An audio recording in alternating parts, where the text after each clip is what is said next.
Hello everybody, welcome back to the Vinyl Junkie Record Shop. My name is Mike and I'm coming at you from the Iron Maiden corner of the room today.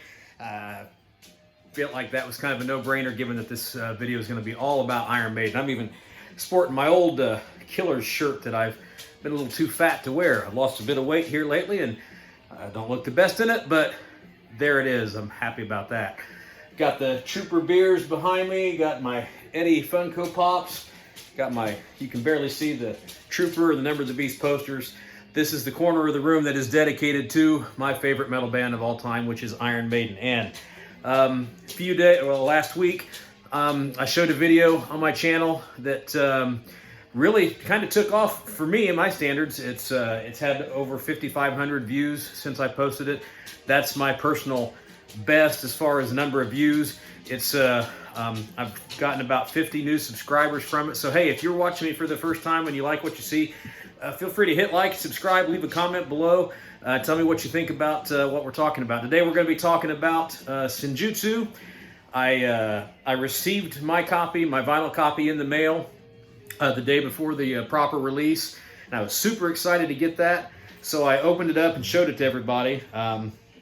But I didn't get to listen to it, didn't get to review it. So it wasn't a review, it was just kind of an unboxing. So a week has passed, the album's been out for about a week or so now, and I thought it was time to do my review of it. I've given it plenty of proper listens. In fact, I've been listening to that album pretty much, it's all exclusively, I've been listening to Senjutsu about the last week.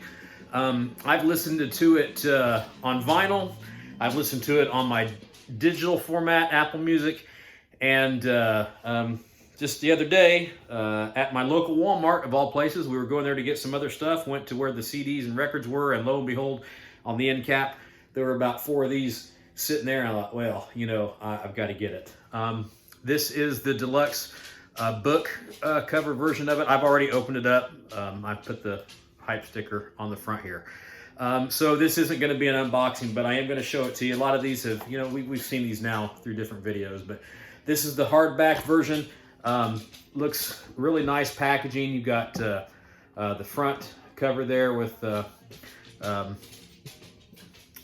Samurai Eddie. If you hear little paw prints in the background, that's my dog Jack. He won't sit down while I do these things, and if I leave him outside of the room, he doesn't like that. So there's the front, there's the back. It's got this really nice book cover with, there's the kind of a condensed version of that superb trifold art that you get in vinyl. And then you've got like a book format of the lyrics. It's like there's the, some of the little different photographs that you get like on the inner sleeves of the album. And go show through all these, but you know, there they are. And then there's the discs. This is a bit more pricey than the Digipack. I mean, this was all that they had, and I wanted it, so I got it. And I'm one of those guys that Iron Maiden marketers love, because anything that's Iron Maiden, if it says Iron Maiden on it, I probably would like to have it. So this will go really well with the Book of Souls and the live album. I got a couple other of these things that are in this book version. So anyway, on to a question I wanted to address. I mean, obviously the Vinyl Junkie Record Shop indicates that I'm kind of a vinyl guy. I'm not exclusively a vinyl guy. You can see a bunch of CDs in the background here. I'm not an audiophile, so I'm not going to sit here and say that vinyl is the best media. I think there are pros and cons with all the different media forms.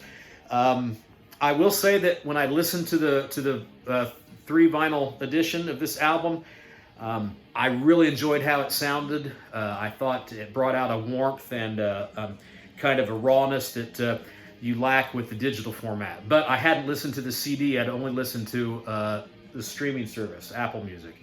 I wanted to see if there was a difference in how that sounded, and I must tell you that streaming's okay. I mean, you know, here at the Vinyl Junkie Record Shop, we support physical formats. We want you to go out and buy the product so that these artists can have a level of sustainability, especially the newer, younger bands that are out there.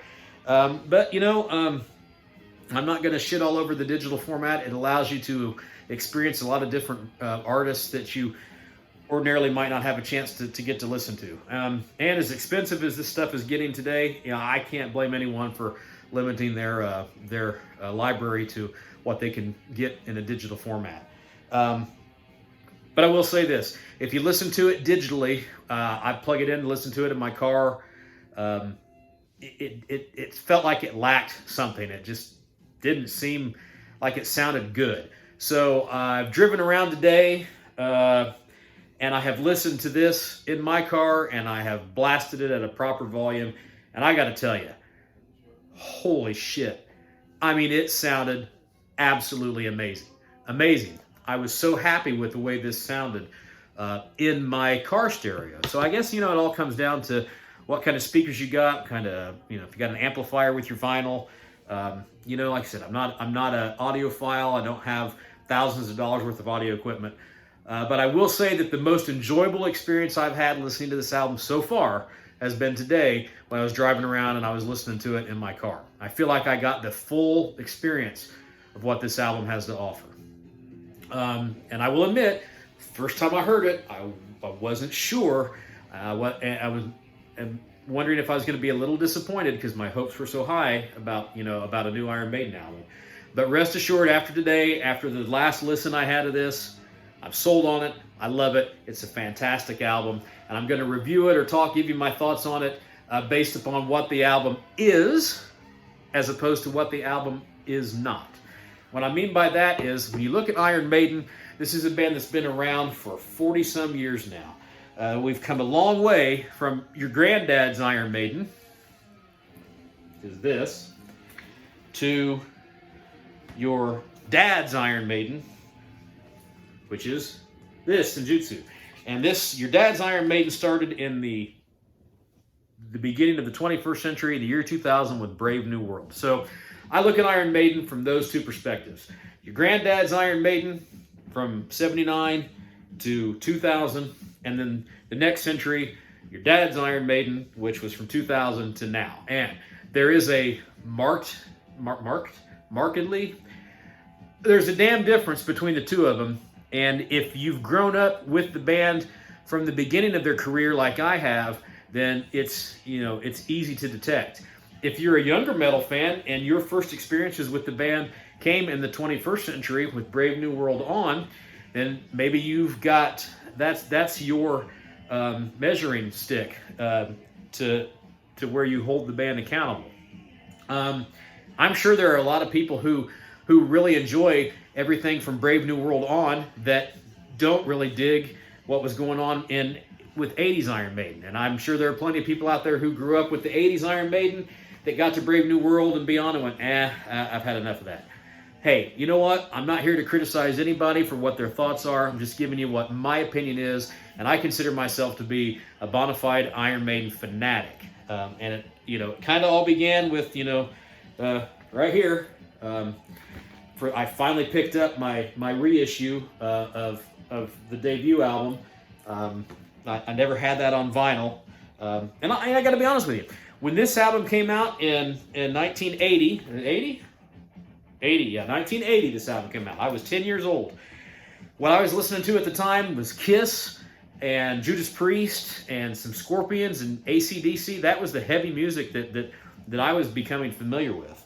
And I got to admit, I didn't buy this album when it came out. I didn't know about this stuff. I got Killers when Killers came out. And my first impression of Killers was not that great. I did not really absorb Paul Di'Anno's vocal style, and it just wasn't what I expected. I didn't like it.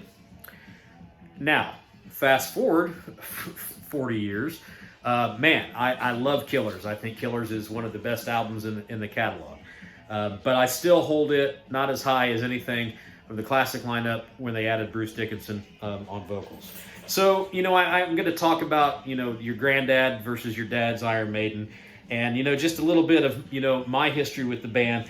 This was one of the first real metal albums Well, not, I mean, you know, Screaming for Vengeance would probably be the other one. But I remember getting this album on a Christmas day. It would have been Christmas 82, I think, when this came out. This is my original pressing. I received this as a Christmas present, and this was just amazing. And I absolutely loved this album. I thought it was such an improvement from what I had heard in Killers. And I've been an Iron Maiden fan since then. Crazy story, one of the craziest concerts I've ever seen. It was a triple bill. My mom had taken me to Kings Island in Cincinnati, Ohio during the day, and that evening in Indianapolis, Indiana, where we were from, there was going to be a concert at Market Square Arena, and it was one of the craziest triple bills I've ever remember. It was 38 Special, Rainbow, and Iron Maiden. Okay, now Rainbow and Iron Maiden, I get that, but 38 Special, it was I think it was the Special Forces, Special Forces tour. Anyway, they were really big at the time, but we rushed home from Cincinnati to be able to make it to that set, and that was the first time I experienced Iron Maiden live. I saw them open up on that tour, and I've seen them numerous times since then. So this was my first experience, and we've run the gamut of all great things too. I think that Power Slave is one of the greatest heavy metal albums of all time. In fact, this is my favorite metal album of all time. I'll stack it up against any other classic you want to throw at it. And then, you know, through the years, our granddad's Iron Maiden kind of got to at this point, Seventh Son of a Seventh Son, where things started to get a little bit different. The band started to go a little bit toward the progressive side. They added some keyboards or more keyboard-oriented stuff to their sound, and it caught a lot of fans off guard, and admittedly, it took me a while to warm up to Seventh Son of a Seventh Son. I now view it as one of Iron Maiden's greatest albums. So we've seen a transition in sound throughout the years. But I think when Bruce left, obviously, the X Factor and Virtual 11 started to go in a different direction, sound-wise, writing-wise. You know, Adrian Smith and Bruce Dickinson being out of the band, that's two key songwriting elements to be gone. So, you know, you're talking about Steve Harris and Dave Murray and Yannick Jers, or Yannick... Anyway, how do you say Yannick's name? You know, that's kind of the songwriting style that came to the band. So, Brave New World, 21st Century, year 2000. Here comes Adrian and Bruce back, along with keeping Yannick, and you get just this new style, and it's got that kind of Irish folky kind of predominant melodies through it that I'm not sure where that really developed, what song, what album, all those things truly took form on. But honestly, I mean, if you think about, you know, they're a UK band, they're not just England. You know, the UK, you look at that, the UK it's all of it. It's Britain, England, Scotland, and Ireland. So it should be no surprise that there's going to be some of those folky Ireland, you know, kind of melodies in Iron Maiden. You know, I kind of prefer the material from the Granddad days that didn't focus so much on that. So I'm talking an awful lot about the history of the band, and I'm getting off track here with Senjutsu, but I think it's really important to have that foundation of where the band's been throughout the career and the changes that they've made. As a whole, I would say that I much prefer Granddad's Iron Maiden, because, you know, I'm the old fart. That's more my thing. And I've longed and longed and longed for the band to kind of channel that energy again. The crunch, the aggression, the youthful exuberance. But, I mean, these are old guys. I used to blame the production of Kevin Shirley, and I think that's a legitimate complaint. From Brave New World to Dance of Death, and especially Matter of Life and Death, which, song-wise, I think are some of the strongest Maiden songs in the 21st century. But I felt like that album suffered from a muddy production. And I've just always wondered how those albums would have sounded if Martin Birch had still been at the helm. I wondered today, and another reviewer mentioned on YouTube, and I'm glad to see that I'm not the only one that thinks of this stuff, what Iron Maiden could sound like if they hooked up with a guy like Andy Sneap or Terry Date, who's, you know, as far as I know, is still making albums, or some of these more predominant metal producers. Hell, I think even Zeus could channel some of Iron Maiden's old youthful exuberance. But honestly, after blasting this album out today in my car stereo, I'm not going to say bad stuff about the Kevin Shirley production, because what I heard today and what I hear in this album, what resonates with me after this last listen, is that it's all there. That energy is there. The guitar lines are there. They're raw. They're loud. You can hear them. There's so much depth in these songs, and there's so many layers that you can peel back if you just sit down and absorb them. So I'm okay with the long songs. I'm okay with the epic songs. I'm okay with that, because I feel like these songs unfold, and there's a lot to be heard there. So many explosive solos, incendiary solos that you can just, you know, I criticized throughout the 21st century that, you know, you got 3 guitarists in this band now, and when you listen to these albums, it sound like there's any guitar on there. There's plenty of guitar to go around on Senjutsu. The solos are amazing. I'm not a guitar player, not a musician, but I love the lead work on this album. I think it's the best lead guitar work we've seen from Iron Maiden in a very long time. So, all right, let's go back to the album. We'll talk about it. Most of you have probably heard it. I mean, you know, and I know there's as many negative reviews out there as there are positive. But you know, we'll go through it here, maybe. One curious thing is that the song titles, like on the back, I don't know if that's, I don't speak Japanese, so I don't know if that is Japanese or what, but I mean, we can go through them. But there they are in English. So let's just kind of go through it track by track. We're going to start with Senjutsu. Senjutsu, when you first put it on, is very interesting. It's got this really tribal rhythm. It's got this slow, brooding riff that you don't typically get with Iron Maiden. So that's very fresh, and I like that. I got to say that when you listen to this album with some power and some sound, it makes that even bigger and rawer and edgier. Initial complaint with Senjutsu was, man, that's really interesting. It gets your attention, but you're waiting for it to go somewhere. You're waiting for it to go somewhere. Again, that might have been with the quality of the digital format that I first listened to it on. It just lacked, like it didn't have like a climax. It didn't go anywhere. Well, it went somewhere today when I listened to it, and it goes to some incendiary musical passages, some fine soloing, and it's just a real banger. It's a slow banger, and it kind of sets the tone, I think, for what's going to be going on here.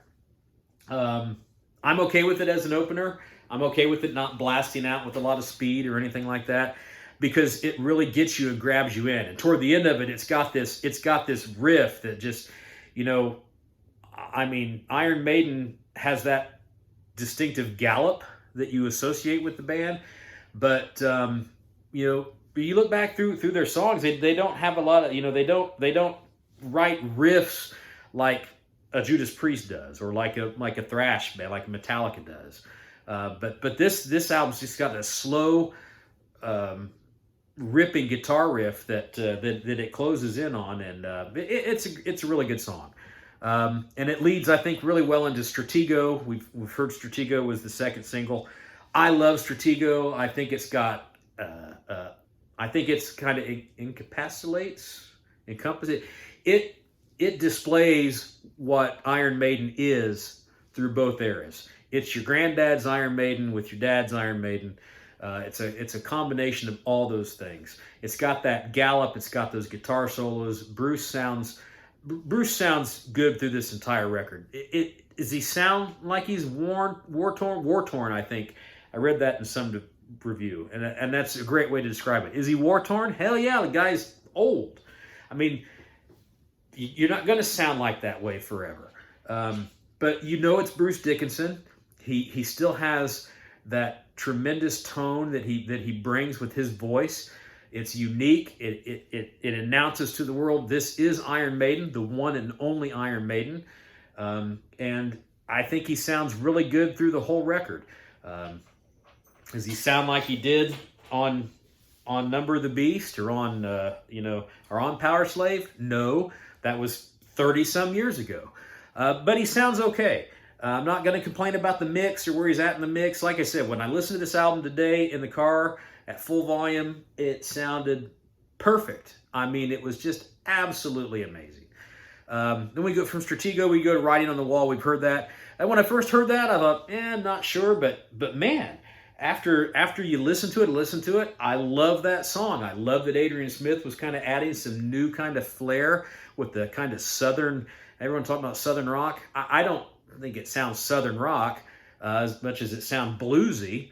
But then that it's more folk kind of metal than it is Southern metal. But when you get into it, you listen to it, you've got that just traditional, typical da da da da da da. Where we've heard that, all throughout the history of hard music, and it sounds propelling. It's compelling.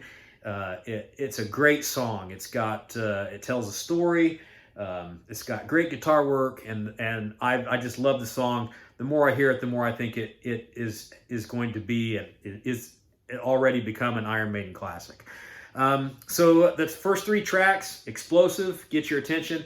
Then we get Lost in a Lost World. I was on the fence about this too. It's kind of long, takes a minute to get into it, but I really like the intro to it. I really like kind of how it sounds a little bit like Moody Blues, and there's all this talk about, well, they're a prog band, they become a prog band. Nah, Jethro Tull was a prog band, and they influenced Iron Maiden. But I never thought Iron Maiden was a progressive metal band. Dream Theater is a progressive metal band. Spock's Beard is a progressive metal band. Rivers of Nihil is becoming a progressive metal band. Well, what do you want from Iron Maiden? Do you want Iron Maiden to go get a tenor sax player and start throwing some of this big band jazzy kind of passages into its music like a lot of these modern metal bands are doing? No, it's Iron Maiden. You want Iron Maiden to be Iron Maiden. They're not. I mean, what are they going to do to be so different? I mean, they gave you Writing on the Wall, and there was some fuss about that, about whether it's a good thing or a bad thing. I think it's a good thing. A little bit different. Senjutsu is a little bit different. They're giving you some different flavors. They're giving you some different things. But what do we expect from them? We want them to be Iron Maiden. There's plenty of new, young, progressive metal bands out there doing things that are off the wall, off the charts, and that's great. Every damn one of them has Iron Maiden to thank for it. So, going back to your granddad's Iron Maiden, hey, I'm okay with it. But anyway, people complained about like on Final Frontier, Isle of Avalon, one of my favorite Maiden songs. It goes off. There's a section in there where you're like, wait. When did Rush get lost and venture off into Iron Maiden's recording studio? I mean, that's kind of proggy. Just because a song's long doesn't make it proggy. I never thought that Rime of the Ancient Mariner was a progressive metal song. It was just an awesome kick-ass metal song that was long because it took that much time to tell the story. All right, rant over. Lost in the Lost World starts slow, gives you some of that, hint of some of the music that influenced Iron Maiden, and then it goes into what Iron Maiden does. It's got again with more volume and more power. The riffs sound better. It's got that kind of folky Irish jig feel to it that I can give or take. But man, listening to it on the system I listened to it today, didn't have any complaints with it. It might be my least favorite song on the album, but even at that, I think it's a good song. And again, it's got a great rhythm section to it. Steve Harris sounds great. The guitar soloing is great. From there on, we go into Days of Future Past. That's a quick banger. That's a Smith Dickinson banger. It's under 5 minutes. People with the short attention spans love it. I'm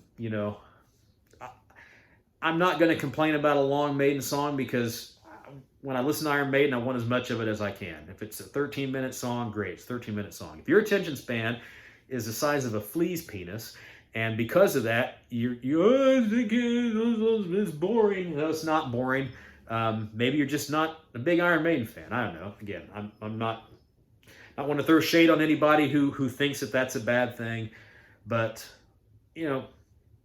if the song's 13 minutes, it's 13 minutes. Anyway. So Days of Future Past, quick, short banger, good riffing. Sounds like it sounds like it harkens back to the old school. It's got a great Adrian Smith solo in it. Good song. There we lead into my favorite song on the album, "The Time Machine." I can't really think of any other song in the catalog that this song sounds like, but I just think I like how it kind of starts slow. It's a slow builder, and then it gets into this really ear candy guitar riff, and it's got this great, I think it's a fantastic vocal melody that one set of reviewers said it sounded like Broadway. I don't think it's Broadway-ish. I think it's a kind of a vocal styling and a vocal melody that I don't ever recall hearing Iron Maiden doing. So that gives this song to me a kind of a unique flavor. And then the guitar riffs, the guitar power chords in this song are great. I love the melodies. I think it's got a great chorus. And then in the middle of the song, we get this typical Iron Maiden gallop. And when you're listening to it, you just know that this is the one and only Iron Maiden that you're listening to. It's not some knockoff band. It's not some band that sounds like Iron Maiden. It's Iron fucking Maiden, the whole original real deal. And I think it sounds great. And then even toward after that gallop kicks in, they throw in this just ungodly riff that made me go, yeah. I love it. I love the great guitar solos. Again, the vocals from Bruce. He hits a note about not quite at the midpoint of the song, maybe the end of the second chorus. He hits this note that it's not real high, it's not real powerful, but it's this big note that Bruce throws out there that just makes you go, ugh, yeah, this is your granddad's Iron Maiden. Love it. One of my favorite songs that they've done in this century. That closes out disc 1 if you've got the discs or the CDs. Disc 2 starts with The Darkest Hour. Never been a big ballad fan with Iron Maiden. They don't have a lot of true ballads in their catalog, but this one is stand out. I think it's really good. It's powerful. It tells a good story. Bruce's vocals are, I think, really good throughout it. There's a section like in the pre-chorus or chorus, you get these power chords that to me sound like they sound Led Zeppelin-ish, almost. I think it's a song that it's slow, but it doesn't lack energy. It's compelling, and I don't think it's any great secret or great surprise that a lot of people are picking Darkest Hour as one of their favorite tracks on the album. So then after that, then we close it out with the final 3 Harris epics. They're all at least 10 minutes in length. Again, I don't mind the song lengths, but we start with Death of the Celts, which has a lot of people are comparing that to the Klansman. I don't hear it. I mean, yeah, it's okay. It's about an epic battle. It's about Celtics, Scots, all that UK flavor.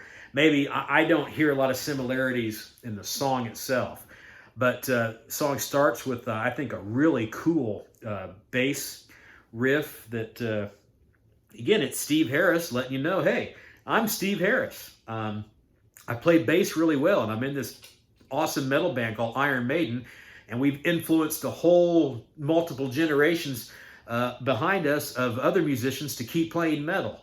And I like it. And it's a slow builder. And over the course of the 10 or so minutes it takes, again, there's a lot of layering that you hear, a lot of compelling melodies, a lot of driving musical passages underneath solos with Bruce carrying the song with his voice. I like it. There's nothing to dislike about the song. Then we get the Parchment. The Parchment, again, I think it's just with this proper volume that I've added to my listening experience. Holy shit. We get this slow, moody, Middle Eastern flavored riff that is like second maybe only to like Kashmir. Nobody complained about Led Zeppelin ripping out Kashmir for 8-9 minutes, because it's a great riff. It's a great song, and I think Parchment has that same flavor. It's got that driving riff, and it's a slow burner. And then toward the end of the song, we finally get into that Maiden gallop, and you get a sampling of everything that Iron Maiden has been for 40 years. it sounds like Iron Maiden when you listen to this song, and it's a good song. And then we close out with Hell on Earth, another one that kind of starts slow, and it builds into, it's got that typical gallop, not quite as quick as, you know, some of the songs of the band's past, but you know, it's got big chords, big guitar solos, the big galloping riffs. It's unmistakable Iron Maiden when you listen to it. You know, now, do these songs all have little flavorings and little samples and little parts of like things that we've heard before in the last 40 years? Well, yeah. I mean, find a band that's been around 40 years, that's got 17 studio albums, that every one of them is going to sound completely different. It doesn't happen. So, you know, that's to be expected. I think you need to look at this album and answer 3 simple questions to whether you decide whether you like it or not, or whether it's good or not. Question number 1. Are the songs good?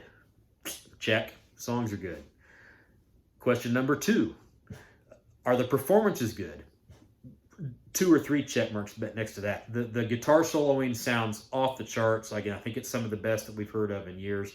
Bruce's voice is strained and war-torn, but it's still Bruce Dickinson, and he still sounds great. Nico McBrain, you know, there's some complaints. Well, one guy in particular, Razor Fist. I love you, Razor Fist, I really do. But, you know, if you watch his review of this album, he just, dude, you just don't like Iron Maiden anymore, so what do you think you're going to have to think about this album? You know, if they don't do it for you, there's plenty of Cannibal Corpse out there, Rivers of Nihil, there's all that stuff out there that you can listen to melt your mind. But, I mean, Nico McBrain does not suck. I mean, come on, this is the same dude that will tell you that this Power Slave is a 10 out of 10 album, but it's got a big turd on it. What do you think he thinks that turd is? Back in the Village? Dude, Back in the Village is one of the best deep cuts Iron Maiden has ever recorded. How do you not like that? I mean, come on, Razor Fist. Like I said, I love you, but don't be such a dick. Don't be hating on Iron Maiden just because you don't connect with the material. I'm fine. Listen to something else. But anyway, check out his channel. He's awesome. I love his videos. But he doesn't like this album. Leads me to my last question. I kind of got off on a tangent there, but the last question to me is, does it sound like Iron Maiden? Big check. So we've got big check mark yeses in all those 3. As the songs are good, the performances are good, and it sounds like Iron Maiden. So I'm not really sure what there is to dislike about this. I think that maybe just having new Iron Maiden music in 2021 is a blessing. This is a band that I followed for 40 years. They're my favorite band. Anything they put out, I'm not going to be disappointed in. Now, there have been some albums that didn't resonate with me as much as others. Brave New World, when it first came out, I was so excited for that to come out. You know, Bruce is back, Adrian's back. This is going to be the best metal album ever. Nah. It lacked balls. It lacked energy. Songs are good.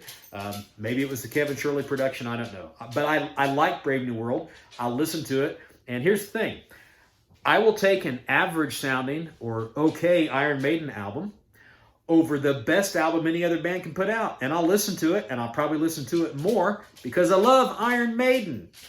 So maybe I'm jaded. Maybe my opinion is slighted. I don't think so, because I was a little critical of Senjutsu when I first listened to it. But here's the thing. It's a grower. The more and more you listen to it, at least for me, the better and better it gets. And it's key how you're listening to it. You got to listen to this thing loud. When you listen to this thing loud, all those layers and flavors, they just come to the surface. And you find yourself immersed in what is the Iron Maiden experience. For me, listening to this album today, I felt excited more so than I have with any other Maiden album that's come out since Brave New World. And I found myself connecting with it. I think the album flows flawlessly. I know the song structure in my mind. I know what song comes next. I know what to expect. It's just like listening to a classic Iron Maiden album.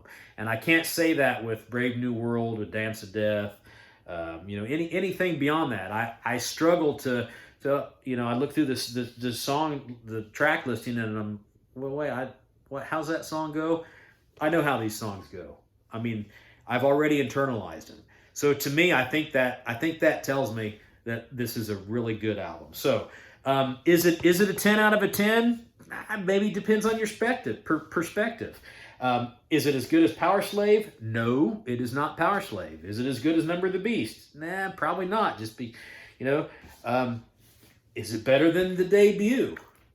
I tell you this, I'll probably listen to Senjutsu more than I'll listen to this because I like the songs better. I like what the band has to offer now after all their years of being. I like what they have to offer. I see myself listening to this album a lot more. And I see this album being a serious contender for my album of the year when it's all said and done. Opinions can change. Like I said, listening to this today in my car at full volume really made a difference for me. Tomorrow I might listen to it and go, maybe I was a little too excited. I don't know. But the bottom line is, I'm an Iron Maiden guy. I love Iron Maiden. I think Senjutsu is a really great album. I think it's a very immersive and enjoyable listening experience. And if you can dedicate an hour and 20 minutes or however long it is to give it a listen and listen to it from start to finish, you're going to get, or you should get, that same experience. But if you're just looking for something to get through 30, 35 minutes, Iron Maiden's probably not your thing anymore. So that's to me what it comes down to. I'll give this album a solid 9 out of 10 right now. Like I said, I'm not sure it's a 10 out of 10. I'd have no problem giving it a 10 because I love it. I love listening to it. I'm going to listen to it again. I'll probably go listen to it now while I go out and do whatever it is I do. But I've been rambling on. I was excited to do this. If you're still here after 36 minutes, hey, that's kind of like Iron Maiden. Sometimes it takes that kind of time to tell your story and say what you want. I very easily could have had a 2-minute video where I said, "There's what it is. It's good. See ya." So let me know what you think. Let me know what you think of the songs. Let me know, where you think it fits in the discography. I'm gonna hopefully do. I've never done a Maiden discography ranking. I should do that. I can tell you, I really think, like if I had to rank it today, this is definitely my favorite of the 21st century Iron Maiden. I think this is the best album they've done since 2000. I think it's better than Brave New World. Not sure about No Prayer for the Dying. I'd probably right now put it above Fear of the Dark. I love No Prayer for the Dying. I think that album gets unfairly shit on by a lot of people. But as a whole, and as an album works from start to finish, I think maybe this is even above No Prayer for the Dying, which would maybe put this behind Seventh Son of a Seventh Son, it would get it in the top 10. I mean, there's no Iron Maiden album is a complete stinker. Let me reiterate that. No Iron Maiden album sucks. None of them suck. There are some that are better than others. There are some that are more enjoyable than others. But no Iron Maiden album sucks. All right. I think it's a great record. I think it's a great thing that we have Iron Maiden to listen to in 2021. I can't wait for the tour. I can't wait to hear some of these new songs live. I absolutely love it, and I think you will. I think you should. And if you don't, hey, that's great. If you prefer your granddad's Iron Maiden, more power to you. I'm right there with you. If you prefer your dad's Iron Maiden, there you go with that too. But my take on it is I think it's the best album Maiden's put out in 20 plus years. I think it's just as good as some of the classic albums if you give it a proper listen with the proper sound equipment. And I love it. So thanks for staying with me. I know it's been a long time. If I've kept your interest, awesome. Check out my other videos. I got more in mind to do from the shop. I'd like to do more videos, just trying to find the time to do it. But yeah, hit like, subscribe. And if you don't like, you know, sorry, I did my best. I know there are a lot of other better channels out there, but you know, this is mine, and I love talking about music, and I'd love to have a discussion with you guys. So leave some notes in the comments. Let me know what you guys think, and as always, I'll catch you on the flip side.